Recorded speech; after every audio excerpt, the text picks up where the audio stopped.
Ankizy 10 no beazina ato amin'ny sekoly CEP eto Ankimbe Haut-Tulear.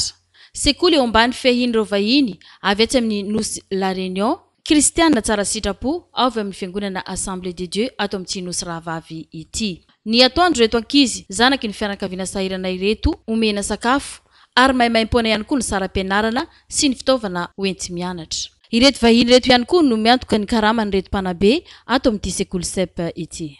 Izy ity zany sekoly natokana ho an'ny olona sahirana ara-pivelomana zany. Ny dikan'ny CEP moa zany coopération et aide à l'enfance contre la pauvreté. Tanjon'ity sekoly CEP eto Tulear ity ny hanabe ny zaza malagasy. Ny tanjon'ny sekoly zany mba hahatonga ny zaza malagasy tsy irenireny. Satria hitantsika moa fa amin'izao fotoana zao betsaka ireo ankizy ireo tsy mianatra fa mirenireny fotsiny dia zay zany tanjon'ny sekolinay hoe mba ho tonga ho tsy upirenireny zany le ankizy fa mba hanana fotonasa any aoriana any. Velom-pisaorana ihany koa ireo ray aman-dreny. Misaotra ny raha bazary ary misaotra ny mpanabe.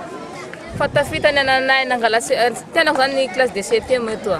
Dia afaka CP aloha tena faly dia faly mihitsy zay mifoko aloha. Ho fitazonana hatrany ary ireto ankizy reto dia nisokafana ihany koa ny klasy fahenina ato amin'ity sekoly ity. Nisy ihany koa ny fanokanana ny rano fisotro madio mba hahatonga ny reto zaza ireto ho salama amin'ny lafiny rehetra.